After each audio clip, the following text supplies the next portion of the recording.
Hello, hello. Welcome to the life I see. Well, it's a little dirty here.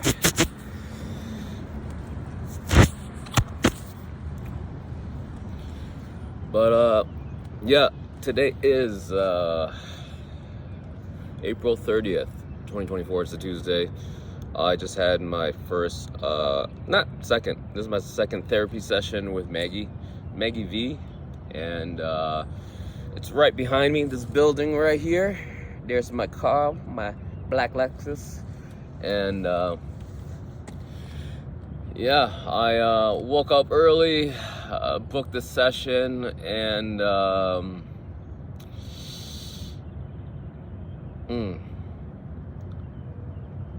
the way she talks and brings out the best in people is amazing. And she said that I have great intuition. It's not a feeling. It is not a thing. It's a knowing. And that's what I took out of the session. And she says I have great intuition, and it's just the way I present myself and the way I move.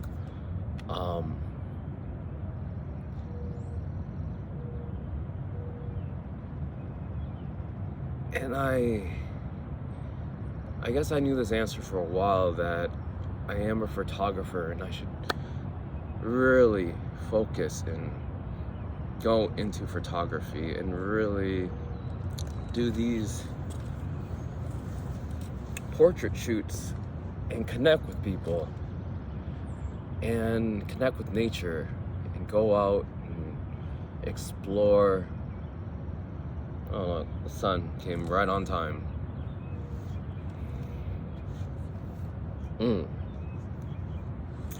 Maybe the lighting is a little better this side. I was just trying to get this nice backdrop, but the lighting's definitely better over here.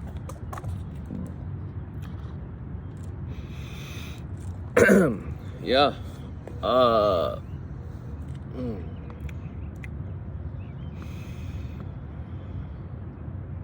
Came to the therapy session 1 minute late, and start leaving my house. And one thing I need to start doing is getting my belongings and my outfit prepared the night before.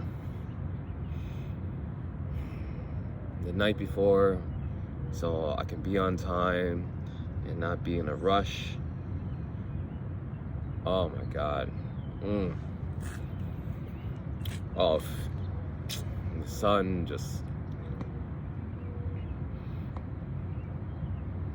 it feels good. I feel good.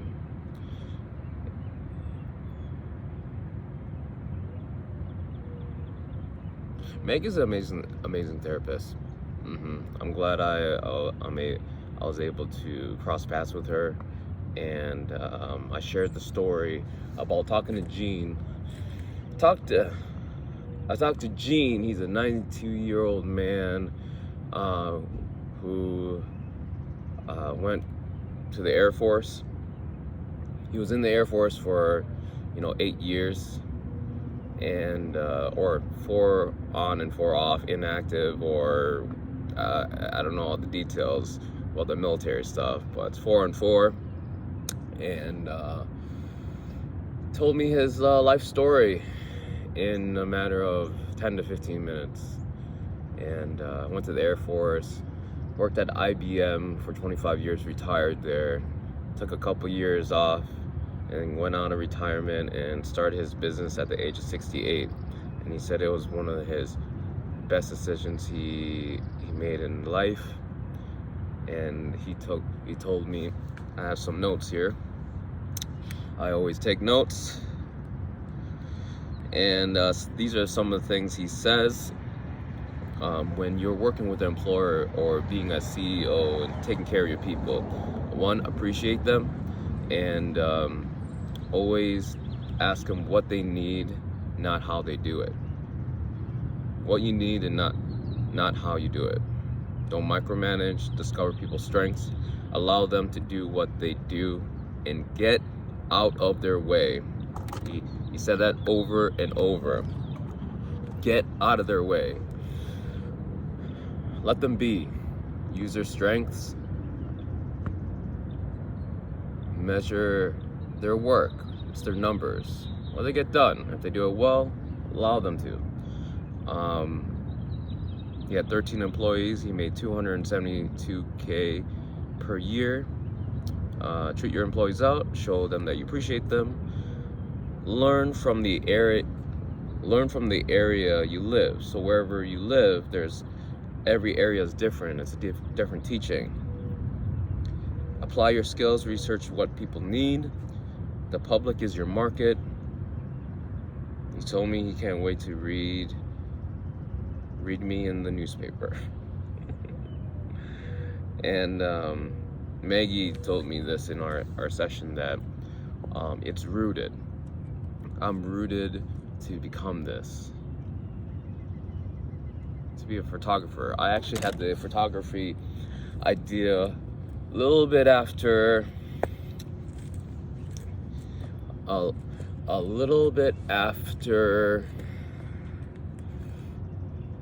my engagement ended back in 2018.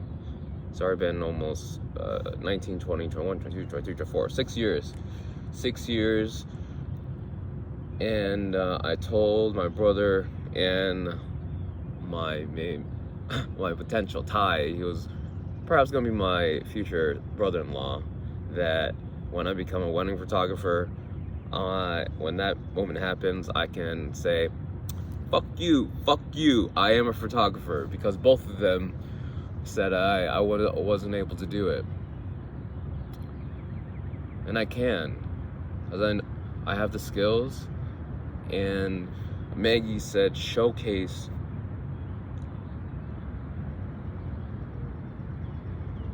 myself as in my portfolio, and how I connect with people and how I make them feel during the photo shoot, that I care for them. And this is like my work. I take great pride on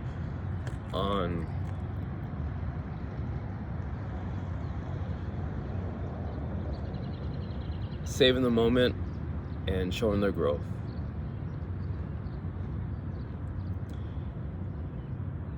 So a couple tasks that I need to do from this session, she says, create that photography website. Yeah, Polvo Photography, or pivoart.com, maybe. It's my art. I am creative, and another thing that she with all my to-do lists and list of ideas that I have, she said something about an anxious list, and she doesn't view anxious as a negative. She sees it as a positive. And from that list, take one thing from that list, put it on a post-it, and do it just one at a time. Don't do two. She says no. Don't do two, because 2 becomes 3, and 3 becomes 4, and 4 becomes 5, and then you're on this list again of things to there's a plane passing me.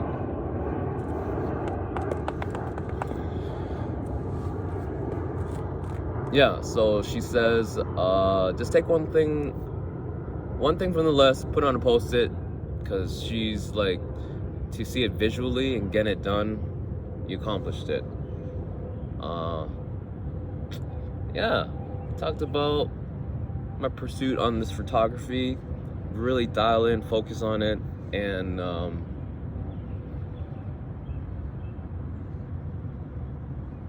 just looking at a squirrel. Oh, and then she mentioned something about owls are messengers, and pay attention to deers. Deers are very big significance, and a cardinal dropped in by her window and was just hanging out there. She's kind of like a bird watcher as well, not extreme, but she has great intuition. When I asked her, she was just 1,000%. 1,000% she is. And for someone who is really tapped in or tuned in with her intuition, she says, I have intuition. And sometimes I don't see that. I don't like see that in me, but I do have it. It's a knowing. Yeah. And then we started talking about past lives. Past lives. I asked her, I thought I was seeing her wearing these like earrings, and I thought she was Native American. I asked her, are you Native American? She says no, she's Latino. She has a Latino heritage, but she says in a past life she was Native American. And I wonder what kind of my past life. I had a psychic reading on this past Friday, and Stephen showed me that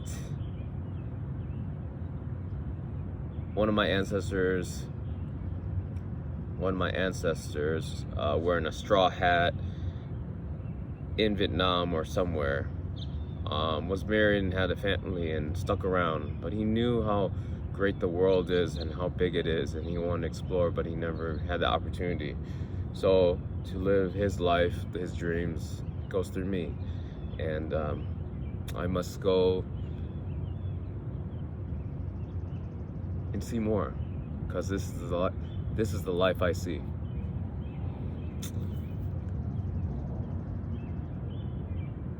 And I'm gonna end it with that. And that was my therapy session, my second therapy session. Thanks for listening, and as always, love life, spread that love.